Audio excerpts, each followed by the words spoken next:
Hello everyone, I am संदेश sir. जैसा कि आप लोगों को पता, आज हम लोग चैप्टर नंबर 2 जल निकास के बारे में बहुत अच्छे तरीके से पढ़ेंगे 12th एग्रीकल्चर के बच्चों के लिए। तो जल निकास का मतलब क्या होता है? Drainage, DRAINAG। हमें वर्ड मीनिंग टर्मिनोलॉजी को भी साथ में पढ़ते चलना है, क्योंकि आगे अगर आपसे कोई पूछे ड्रेनेज क्या होता है तो आप बता दोगे कि खेत में अधिक पानी की मात्रा को निकालना ड्रेनेज कहलाता है, जल निकास कहलाता है। ठीक, डिफिनेशन क्या होता है? पौधों की वृद्धि के लिए, भूमि में अनुकूल मृदा बनाए रखने के लिए। ठीक भाई, पौधों की वृद्धि, उसके उपयुक्त मृदा बनाए रखने के लिए सिंचाई संसाधन एकत्रित फालतू पानी को निकालना आवश्यक होता है। तो अतः फसलों की वृद्धि और विकास हेतु भूमि की सतह अथवा अधोसतह, सरफेस और अधोसतह से अधिक मात्रा में आर्टिफिशियल, मतलब कृत्रिम रूप से होता है, आर्टिफिशियल से बाहर निकालना ही जल निकास कहलाता है। क्या बोला? फसलों की वृद्धि और विकास हेतु भूमि की ऊपरी सतह या आंतरिक सतह से अधिक पानी का कृत्रिम रूप से जल निकालने की क्रिया को ही क्या कहते हैं हम लोग? जल निकास। अब उसके बाद होता है कि जल मांगता के कारण कैसे सब वाटर लोगे, मतलब अधिक मात्रा में जब जल भर जाता है तो उसकी आवश्यकता क्यों होती है? जल निकास की आवश्यकता, नीड ऑफ ड्रेनेज। तो समझो, अधोभूमि के में सख्त का उपस्थित होना, जिसके कारण पानी नीचे की सतह में नहीं पहुंच पा जाता है, ऊपरी सतह में ही एकत्रित हो जाता है।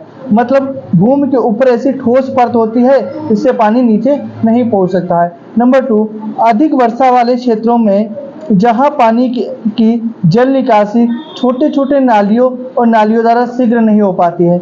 मतलब छोटे छोटे नालियों द्वारा जब शीघ्र नहीं हो पाती तो वहाँ पे क्या होता है? जल निकास की आवश्यकता होती है। चिकनी भूमि है, क्ले सोइल, जो कम पानी सोखती हैं, अधिक पानी की ऊपरी सतह को पर एकत्रित कर देती है। मतलब वो क्या करती हैं? अधिक मात्रा में पानी जो होता है उसको ऊपरी मृदा पर ही क्या करती हैं? वो लोग ग्रहण नहीं करती तो ऊपरी मृदा पर भर जाता है। फिर अगला है, लवड़ी भूमियों में हानिकारक लवण खेत से हटाने के लिए भूमिगत जल की आवश्यकता होती है। अगर लवण हमारे ऊपरी सतह पर एकत्रित हो जाएंगे तो क्या होगा? हमें जल निकास की बहुत आवश्यकता होती है। अगला है, नहरी क्षेत्रों में जहां किनारे के खेतों में सीपेज, मतलब निस्यंदन होता है, वहां पर भी बहुत आवश्यक होता है। जो भूमियां पानी के कटाव से प्रभावित होती हैं वहां पर कभी कभी कटाव को कम करने के लिए भी जल निकास के रास्ते तैयार किए जाते हैं। समतल भूमियों में कुछ फसलें पानी में कई घंटे रहने पर प्रतिकूल रूप से प्रभावित होती हैं। ऐसी अवस्था में भी जल निकास की आवश्यकता होती है। वे भूमियां जिनसे फालतू पानी शीघ्र नहीं निकाला जाता है, मतलब जो फालतू पानी हो जाता है शीघ्र निकलता नहीं है, तो वहाँ पे भी जल निकास की आवश्यकता होती है। तराई क्षेत्रों में भी होता है। निचली भूमि जहाँ आसपास जल एकत्रित हो जाता है, रेल, सड़क और नहरों द्वारा प्राकृतिक जल निकास में खाता बाधा उत्पन्न हो जाता है। तुमने देखा होगा बड़े बड़े शहरों में जहाँ पर नालियाँ बनी होती, जो बरसात का मौसम होता तो तुमने देखा होगा दिल्ली साथ ही में लाल किले के पास में पानी भर गया था, तो वहाँ पर पानी निकलने क्या कहीं पे निकल ही नहीं पा रहा था, है ना? निकल कर कहाँ जाएगा? यमुना नदी में जाएगा, है ना? फिर एडवांटेज ऑफ ड्रेनेज, ड्रेनेज के क्या क्या हमारे लाभ हैं जल निकास के। ठीक, भूमि की भौतिक दशा में क्या हो जाता है? हमारा सुधार होता है, जिससे उपज बढ़ जाती है। भूमि का वायु संचार बढ़ता है, जिसके कारण भूमि में बीजों के अंकुरण, जड़ों द्वारा खाद्य तत्वों के अवशोषण, पौधे जड़ और तने के विरोध, पौधों के रोग, सूखा आदि सहन करने की क्षमता आ जाती है। फिर खेतों में जल निकास होने पर अगली फसल के लिए खेत की तैयारी और बुवाई समय पर कर सकते हैं। ओके, हानिकारक लवण भूमि की ऊपरी सतह पर एकत्रित नहीं हो पाते हैं। अगर जल निकास होता रहेगा तो हानिकारक जो लवण होते हैं हमारे, वो क्या होता है? उसकी ऊपरी सतह पर नहीं एकत्रित। उसके बाद है कि जल निकास का उचित प्रबंध होने से जल धारा भूमि कटाव में रुकावट पड़ जाती है। ठीक, जलमग्न भूमियों में अगर जल निकास का उचित प्रबंध ना हो तो मृदा कैसी हो जाती है? अम्लीय हो जाती है, और अगर अम्लीय मृदा होगी तो उसमें फसल लेना फिर मुश्किल हो जाता है। अम्लीय भूमियों में एल्युमिनियम और लोहे की क्या जाती है? अधिकता हो जाती है। उचित जल निकास होने पर भूमियों में सूक्ष्म माइक्रो ऑर्गेन्स की क्रियाशीलता बढ़ती है, जो कि फसल वृद्धि के लिए लाभदायक होती है। जल निकास की सुविधा होने पर पौधों के खाद्य तत्वों का लीचिंग क्रिया द्वारा ह्रास बहुत कम होता है।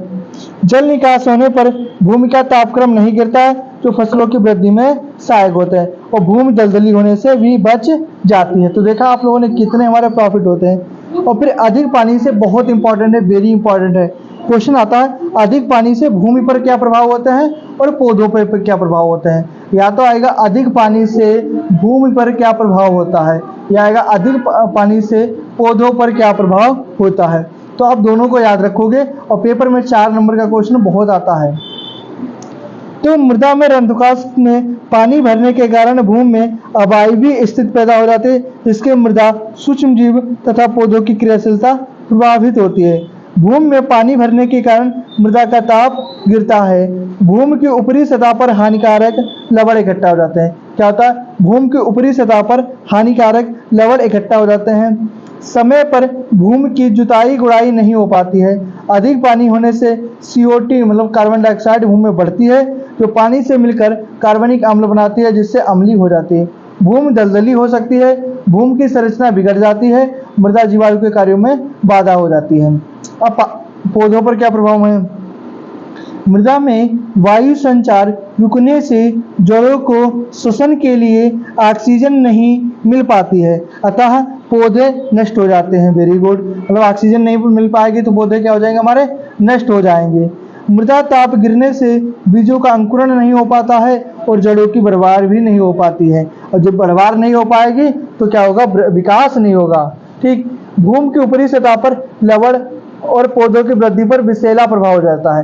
जब भूमि की ऊपरी सतह पर लवण इकट्ठा हो जाएंगे तो पौधों की वृद्धि पर क्या हो जाएगा, हमारा विषैला प्रभाव रखेगा, जिससे कि फसल क्या होगी जाके, उसमें केमिकल हो जाएंगे जाके, और फसल खाने योग्य इतनी नहीं रह जाएगी।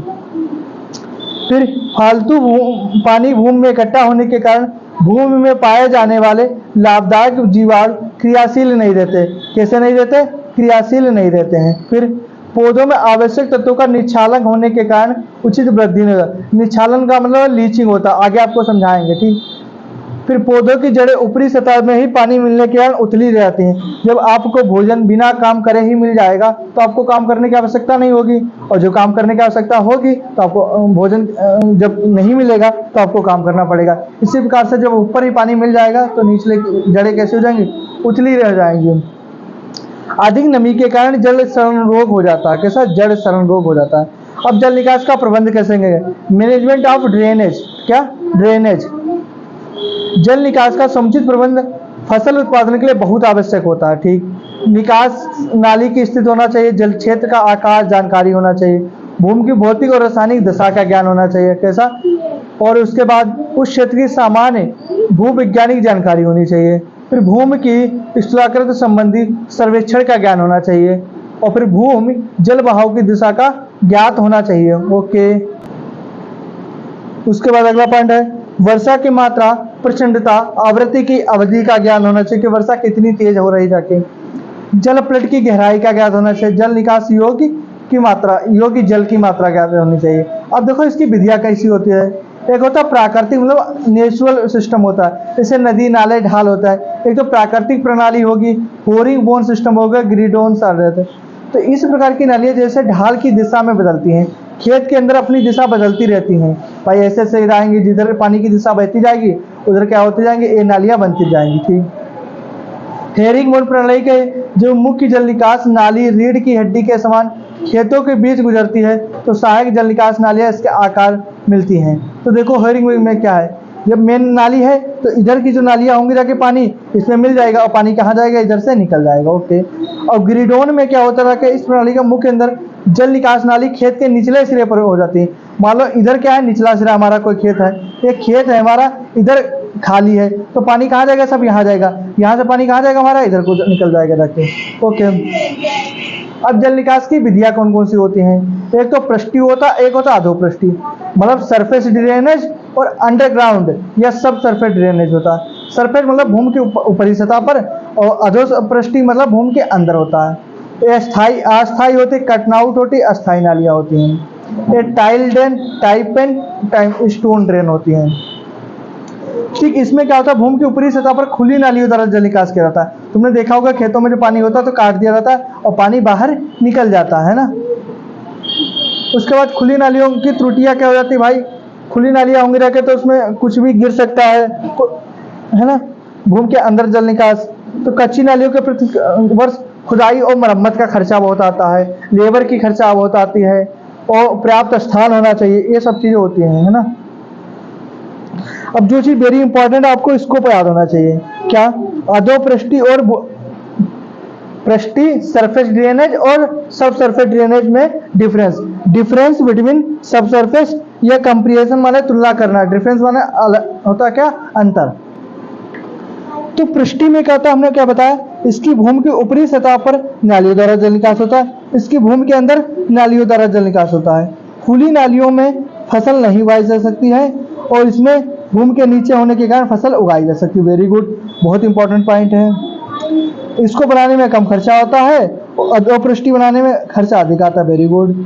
इसके द्वारा जल निकास शीघ्र नहीं हो जाता है, इसके द्वारा अधिक समय लगता है। इसकी सफाई आसानी से हो जाती है, इसकी सफाई कठिन होती है, और जो भूमि के अंदर होगी तो कठिन होगी। इसकी प्रतिवर्ष मरम्मत अधिक आता है, इसका कम आता है।